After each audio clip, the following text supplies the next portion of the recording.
chaque soir, en préambule à nos débats, zoom sur un sujet d'actualité qui a retenu notre attention. Aujourd'hui, une question soulevée, regardée par le président de Renault dans une interview qu'il donne à l'Express. La crise a-t-elle mis fin au patron tout-puissant ? Et de quelle manière cette crise a-t-elle modifié les rôles au sein des organisations ?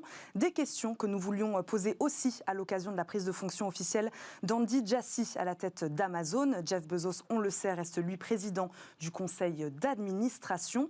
De quelle manière, Flavien Nevy, cette crise a-t-elle impulsé, selon vous, la réorganisation de nombreux grands groupes ? On l'a vu chez Danone, par exemple, mais d'autres aussi l'ont fait.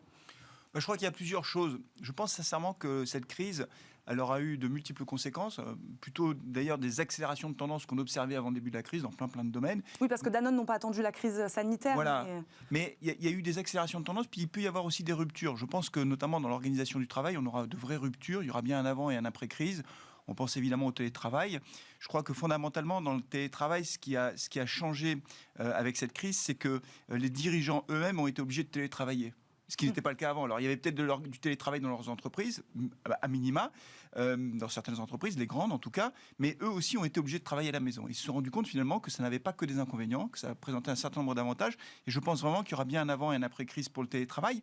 Pour le reste, on peut quand même dire que les entreprises, et donc les dirigeants d'entreprises, sont dans un contexte où il y a quand même une pression sociétale de plus en plus forte sur le rôle des entreprises. Bien sûr, elles sont là pour servir leurs clients, pour dégager du résultat, de la valeur ajoutée, pour rémunérer l'actionnaire, mais il n'y a pas que ça. Les entreprises ont aussi un rôle social, sociétal, environnemental. Oui, absolument. C'est la pression à la fois des consommateurs, qui ont des exigences nouvelles vis-à-vis des entreprises, mais aussi, et ça je crois que c'est très nouveau, et je pense qu'avec la crise ça s'accélère, une pression de l'intérieur, des salariés qui sont aussi des citoyens, des consommateurs, et qui attendent de leur employeur qu'ils soient exemplaires pour avoir la fierté d'appartenance au sein des entreprises. Donc on peut dire qu'effectivement, il se passe plein de choses dans le monde de l'entreprise aujourd'hui. Bruno Grandjean, vous êtes d'accord avec ça ? Le rôle de l'entreprise a changé ? Oui, le rôle de l'entreprise a changé, mais ce qui a changé aussi, je crois que c'est un petit peu la fin de l'autorité. Le patron de droit divin, c'est des choses qui ne marchent plus. On le voit en politique. D'ailleurs, on remet en cause les hiérarchies dans beaucoup de domaines.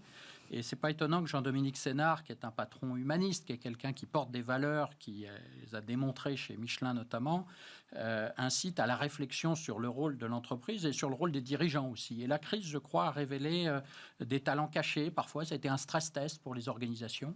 Et donc, il y a une remise en cause des hiérarchies anciennes à travers cette crise et un besoin de collectif. Et ce n'est pas plus mal. Pour revenir sur ce que vous disiez, comment qualifieriez-vous le système dans lequel on était, peut-être ce système de gouvernance pré-crise sanitaire ? Alors, on le voit avec Jeff Bezos. Quelque chose de très vertical. Oui, il y a une verticalité, mais qui est attendue aussi dans certaines entreprises. Et il faut savoir que je pense qu'il y a des cycles dans la vie d'une entreprise. Et une entreprise qui se crée a besoin d'un patron charismatique, d'un leader, d'un visionnaire. Une entreprise plus mature va rechercher des compétences capables de faire du collectif. Donc je pense qu'il y a aussi ça. Mais il est clair qu'avec la crise, aujourd'hui, il y a une attente véritablement d'entreprises qui aient des valeurs qui soient au-delà de celles traditionnelles du capitalisme. Il y a une véritable attente des salariés, des clients, des fournisseurs, de toutes les parties prenantes. Donc c'est un changement de modèle qui arrive aujourd'hui, même si je suis toujours un petit peu inquiet aussi que l'entreprise devienne morale. C'est pas son rôle. Son rôle, c'est de gagner de l'argent, il faut le dire, et il faut pas perdre de vue. Il y a parfois un petit peu d'hypocrisie ou de marketing derrière certaines prises de position. Flavien Nevy, vers quoi faut-il aller alors maintenant ? Vers plus donc d'horizontalité, si j'ai bien compris, et prendre de plus en plus en compte ces enjeux sociaux, environnementaux, faire plus confiance à ses collaborateurs ? Vers quoi on va ? J'ai envie de dire que ça dépend bien sûr de la taille des entreprises, parce que c'est quand même difficile de comparer une multinationale avec plusieurs milliers ou dizaines de milliers de salariés avec une PME qui compte quelques dizaines de collaborateurs. Donc je crois qu'évidemment les choses sont très différentes en fonction de la taille de l'entreprise, en fonction aussi de leur secteur d'activité.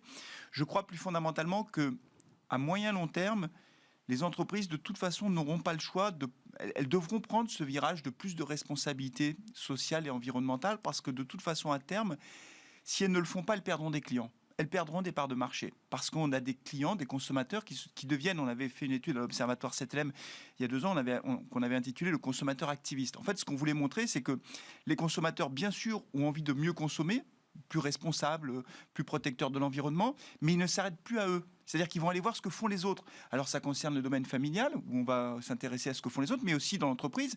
Est-ce que tu prends des gobelets en plastique pour boire ton café, tu es complètement irresponsable. Et donc on voit bien que ce consommateur activiste qui va se mêler un peu de la consommation des autres met une pression plus forte sur les entreprises, et que donc elles doivent de toute façon l'intégrer à la fois dans leur business model, dans leur organisation, parce que si elles ne le font pas, je pense qu'elles perdront des parts de marché à terme. Vous qui connaissez bien le secteur de l'automobile, est-ce qu'on peut dire que Renault est un exemple sur ce type de nouveau management? Bruno Grandjean le disait, c'est ce qu'il avait fait chez Michelin. Est-ce qu'on peut dire que Renault aujourd'hui fait partie des exemples sur ce type de nouvelles organisations? C'est difficile pour moi de porter un jugement sur Renault parce que Jean-Dominique Sénard n'est pas aux commandes depuis très longtemps, et qu'on sait que pour changer en profondeur des organisations, il faut beaucoup de temps. Mais c'est vrai que quand on regarde ce qu'il a fait chez Michelin, on voit bien qu'il a changé en profondeur le modèle de management de l'entreprise, qu'effectivement, il a fait passer un certain nombre de valeurs, mais à tous les niveaux de l'entreprise. Donc, ça prend du temps parce que ça passe aussi par les cadres intermédiaires. C'est pas que la direction générale. Si vous voulez, elle peut donner une impulsion à la direction générale,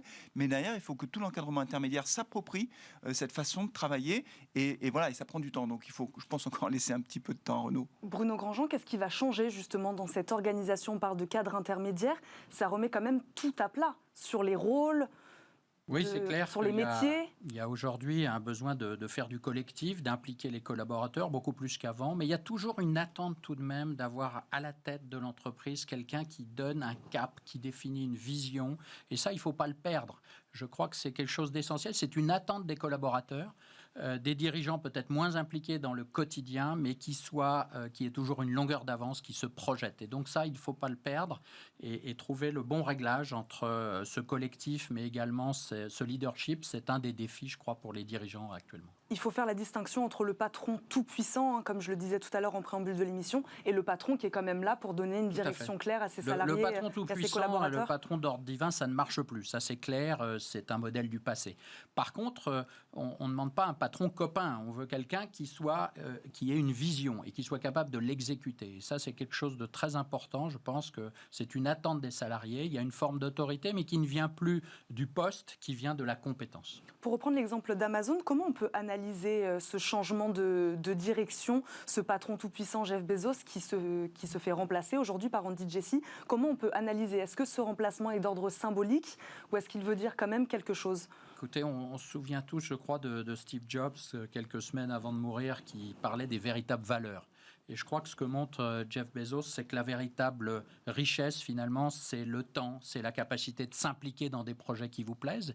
Et quand on a réussi ce qu'il a su faire, pouvoir passer à autre chose, je crois que c'est une vraie richesse, c'est un vrai signe d'intelligence de savoir passer la main et de porter de nouveaux projets. Enfin, je le vois comme ça, comme une démarche humaine et quelque chose d'assez remarquable. Flavien Neuby, comment on pourrait analyser ce départ, ce remplacement? Oui, je pense que ce sont effectivement des choix de vie. Peut-être à un moment donné, vous savez, j'imagine la charge comme étant extrêmement lourde. Voilà, et puis un parcours. Une entreprise qui pèse plusieurs centaines de milliards de dollars. C'est quand même incroyable. Et donc peut-être une forme d'aboutissement pour lui et le sentiment qu'il était temps de passer la main. En même temps, je ne pense pas qu'il abandonne complètement Amazon. Voilà, donc il va rester très attentif au choix que fera son successeur. Merci à tous les deux. Vous restez bien sûr avec nous. On passe tout de suite à notre premier débat. On parle d'emploi dans Light & Smart.